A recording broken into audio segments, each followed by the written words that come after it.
Three, two, one, and we're live. No, I'm messing. I'm not copying Joe Rogan. No. Hello everyone. Welcome to the new. What's this called again? I forget.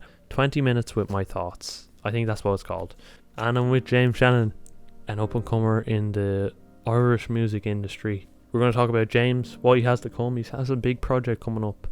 And we're going to talk music, the Irish music industry. You want to introduce yourself to the people? Absolutely. My name is James Shannon, of James Shannon Music. I'm a rapper, a singer, a producer. Yeah, I've got an album coming soon. You should check it out. It's called The Night Before the Morning After. If you're a young person, you probably will like it because it's about being a young person in Ireland at the moment. Yeah, as you heard, James has a big project coming up, which I'm actually involved in. Don't mean to toot my own horn, but I'm actually going to be making a music video for it. And so I guess tell us a bit about the album and when it's coming out, all that good stuff. Absolutely. The album is dropping on the 30th of June. It's called The Night Before the Morning After. The album's basically about, I went through a bunch of different stages with that title. So originally it was about documenting one night. Like the first track was Self-Love, and that kind of was a documentation of the direction I was going with how I was making music at that specific time, right? So that basically led me to get to a place in the kind of creation of the album where I was almost writing about being a young person in Ireland at that moment, like, you know what I mean? If you listen to it from start to finish, it's almost like coming up on a drug, because when you get to the last song and then to the outro, it's almost like you're coming up on a drug, and then suddenly there's this like almost introspective moment where you kind of look around. Or it could be about like just the one night, and then by the end the sun's almost coming up. So there's a few different ways you could look at it. Also, recommendation, because I have listened to it before, James, believe it or not. I love the album. It's James's best piece of work. But a recommendation for when you're listening to the album, and James would agree, is to get fucked up before you listen to the album. Definitely have a few bottles or smoke a joint, or just do those two things. Don't do much else because you might fuck yourself up. So definitely be fucked up when you listen to the album. It's a maximized experience. So yeah, as I'm posting this, the album has already been released, and I think if you want to support a great album, I think you should go over to Spotify, as James said, whatever platform you're listening to, and just share a tune from it, or even just share the album cover. Just get the message around, because James can't do this alone. You know, he needs a bit of help. Support your independent artists. They're the ones that need it most. Do you know, is there any notable independent artists that you know of? Because I wouldn't really be that in tune with this. See, I have all my friends, like, you know what I'm saying? All my friends in the Irish music industry, like, you know what I'm saying? Like, shout out to K1, Niche, Dendo, Omo Aston, Normac, Silent Ghost, Archie Moore. He was on a label actually, but he still deserves more credit in Ireland. I think, he deserves more credit in Ireland, definitely. They'd be all my shout outs for now, not gonna lie. Yeah, they're all my boys right now. Shout out to Mason and HXVVE. He's from Carpo. He's a really good producer. Check him out on SoundCloud. That's a bit of a tongue twister. Yeah, I think it's Heavy. Heavy, yeah. Heavy, okay. Producer from Carpenters. Well, there we go. Legend. So yeah, if you want to support independent artists, because those are the ones that really need support and promotion. I was gonna pivot onto something. I'm not very good at the pivoting yet, but yeah, I was gonna ask actually about your background. Sort of, if you were on a Wikipedia page, say, and you click on James Shannon early life. I was going to ask about how you got into music, and yeah, how did you get into music? How did people treat you when you started off? Alright, this is an interesting one. I suppose growing up, my dad was always a big music fan, right? My dad was always like, you know, the Beatles, Bob Dylan, the Horslips, you know, all those bands, right? So I would have grown up around music, like, you know what I mean?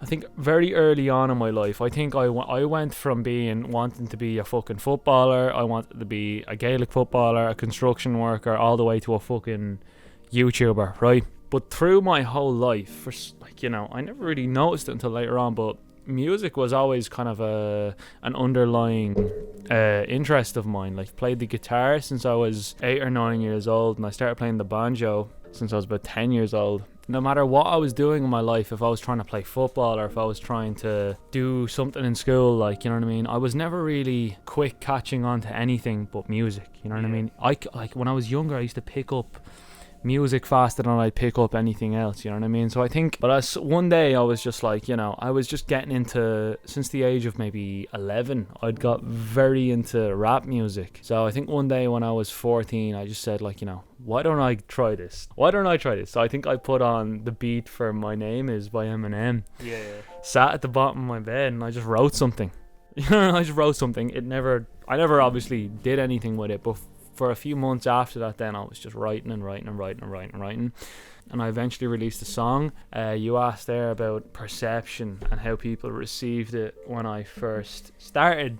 Yeah. And it wasn't very good because I wasn't very good. Well, like, obviously, the same as everyone. When I started making rap music, like, I didn't know shit about shit. Like, I remember I used to sit in my kitchen and record my raps on an iPhone 4 on the voice memos app, and I'd then convert those over to my computer and I'd put them to the music on Movie Maker. It was really bad, and it was very badly received by people online and also by people in real life. I remember I'd be walking around, be like, "Oh, Slim Jim, what the fuck are you doing?" Like, you know what I mean? People in school did not take it well. You know, that was your initial name, Slim Jim, wasn't it? Yeah, before I went to James Shannon, I actually went by Slim Jim. That was like my rap name. Now it's James Shannon, real name, no gimmicks, obviously. But when I first started, obviously, like, you know, when everyone starts, they need a bit of fucking cop on. Like, you know what I mean? When you first start making music at a young age, you're not going to be the wisest. But I think it takes time to become kind of your own artist. It takes time to come into yourself, you know what I mean? And I needed that time, and I took that time, and I feel like I'm still taking that time to become the artist that I'm supposed to be. Like, I still feel like I have a long way to go until I finally reach the stage of, like, yeah, James Shannon is James Shannon does what James Shannon does, like, you know what I mean? I haven't reached that fucking stage yet, and I still feel like I need time for that. And I feel like you never, no matter how much you learn or no matter how much you can do in music, you always have something to learn. You always have a place to be, you know what I'm saying? You always have to work towards something, because when the day you say, I've made it and I've stopped, I have nothing else to learn or I have nowhere else to grow to, that's the day that you're going to start going downwards. But if you always have something to work towards, or if you always have something to learn, you're going to keep moving forward. And that's what this is all about. That's what it's all about with anything you do, whether that's sports or video making or music or whatever. You always have something to work towards, and that's what keeps you going. I want to ask you, actually.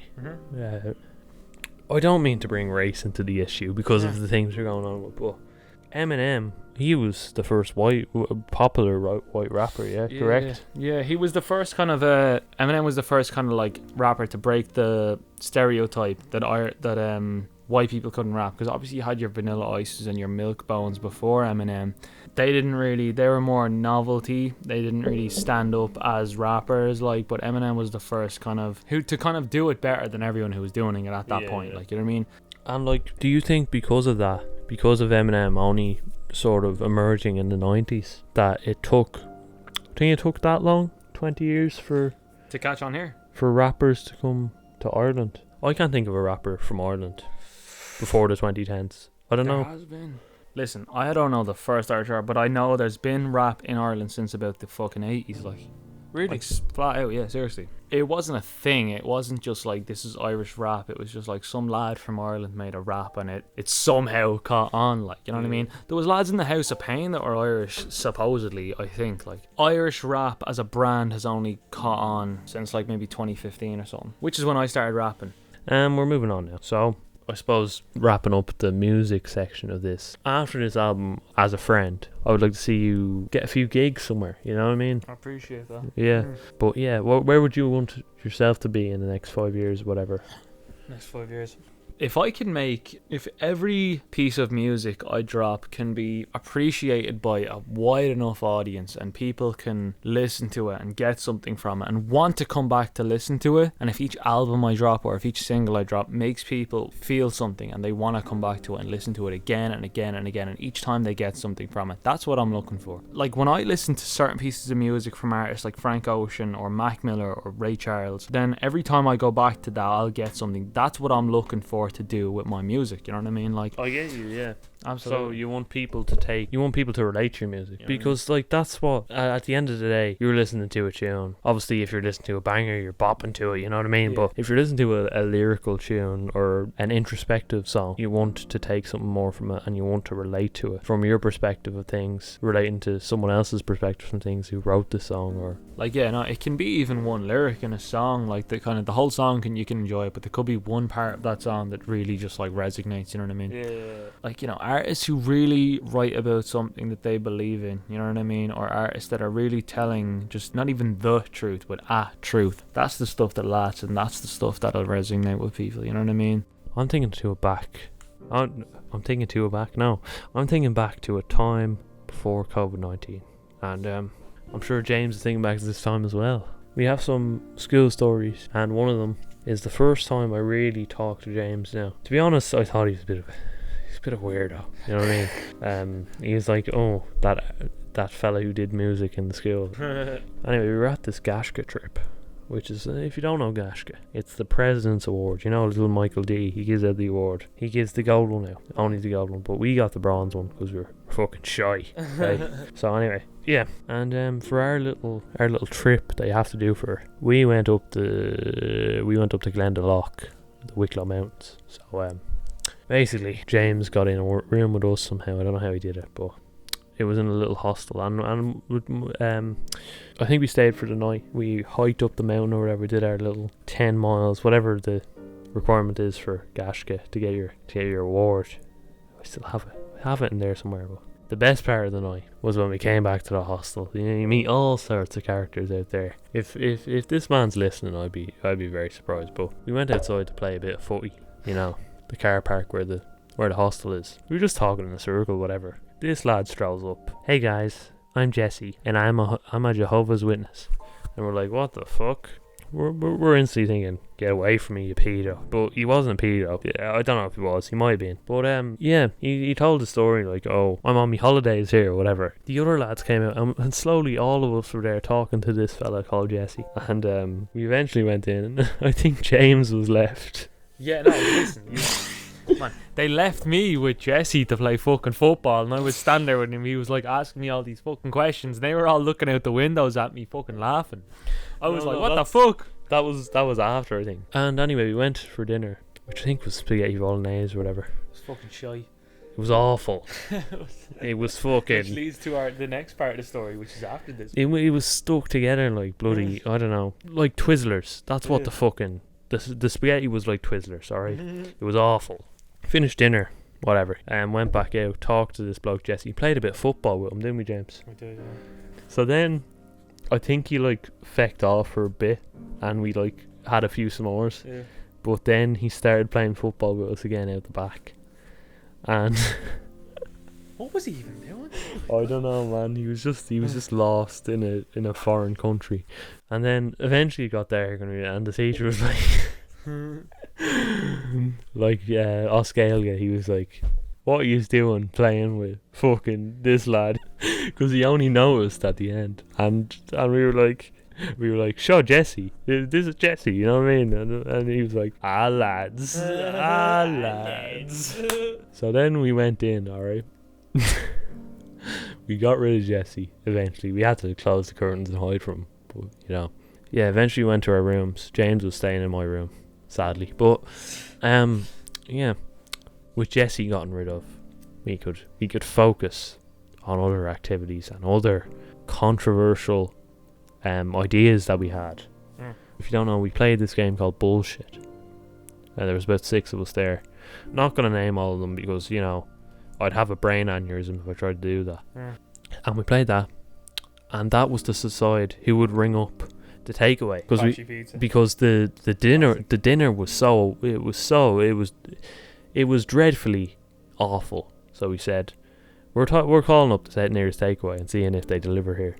So the forfeit was, if you lost the game of Bullshit, which was the card game, you would have to do this. And I think someone lost it, and they called them up anyway. And they were like, do you deliver? Do you deliver to the fucking hostel in Glendalough? It was the Apache Pizza in Wicklow town that we called up. And they were like, yeah, but it's gonna be an hour. So anyway, the lads were afraid that the teacher or whatever would fucking Find out that he would crucify us if he found us eating pizza when we had to eat it. the memes that preceded this. When we had to eat the shite spaghetti, he would just, he would rip us to shreds, if he caught us eating pizza. I think we nominated 2 lads to go out. Anyway, we told you and Keane to go outside, collect the pizza. I think you can sort of tell from your own perspective here what happened. Basically, me and Keane got nominated to jump out the window, with our hoods up, run around the hostel, and meet the pizza guy in front of the hostel, right? So we had a big plan because there was a big window where we supposed the teachers were sitting, which would have took less time to get to the front of the hostel, but there was another way around past every person's window that was in the hostel. So basically, we put our hoods up, right, and we like ducked under every window that we passed to get to the front of the thing, and we ran up on this pizza lad with our hoods up, and we took them down. It was like a fucking Call of Duty mission or something.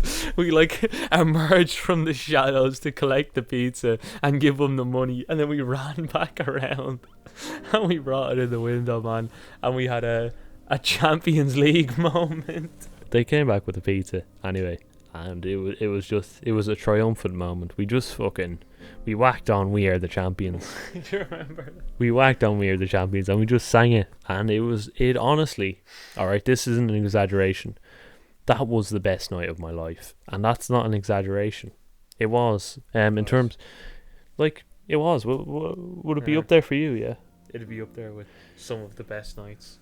Because like you ever get when you plan a trip away, and you're like, this is gonna be fucking class, let's go boys, and then it ends up flopping. Well, for this it was like, this is gonna be shy, but we made a fucking class night out of it. I think that's why it's up there for me, with one of the best nights of my life. It was just so spontaneous, like, you know what I mean? Yeah. And I think it's that and the 2012 Champions League final, just have to throw that in there. That are the best nights of my life, but there's more to come, hopefully. But yeah, that was fucking Glendalough. It was fucking class. So yeah, everyone, to wrap it up, I'm gonna let James I'm gonna let him promote all his stuff. Obviously, the days are listening to this, the 30th of June, and my album is actually out now, so go check out my album, The Night Before the Morning After. Chill out, do what you love to do. If you want to have a few beers, smoke a little joint or something, or just want to chill out after a long day and listen to The Night Before the Morning After, you do that. And listen to it. Don't hear it. Listen to it. Absolutely. It's something you really have to listen to. Like, it might take a while to get used to, but I hope you enjoy it. I hope it gives you some good vibes. I hope you get some good vibrations from it in the midst of all the madness. Well, I tell you now, James, at the time you're listening to this podcast, I'm currently in the shower listening to your album, and that's the shower playlist. That's the biggest compliment you can have. Absolutely. Because I think all my bangers I have on in the shower just pop into them. You know what I mean? Definitely. But yeah. Have to say, it was very enjoyable here talking to you. Absolutely. And even though it was a bit unnatural, it's not our usual shy talk. It was very, very good having James on the show. Any last minute plugs you like to make or anything? At James Shannon Music on Instagram, James Shannon on SoundCloud, James Shannon Spotify, and James Shannon on YouTube. At James Kjol on Twitter. Check those out. Thoroughly enjoyable guest, everyone. My first guest, actually. Thank you, everyone, for watching the video. If you have watched it and you've enjoyed it, please like the video, please subscribe to the YouTube channel, and just share James's music, share Kieran's podcast if you want, but mostly share James's album, because it's been a long work in progress and he deserves it. So anyway, thanks for watching, everyone, and I'll see you in the next video. Peace.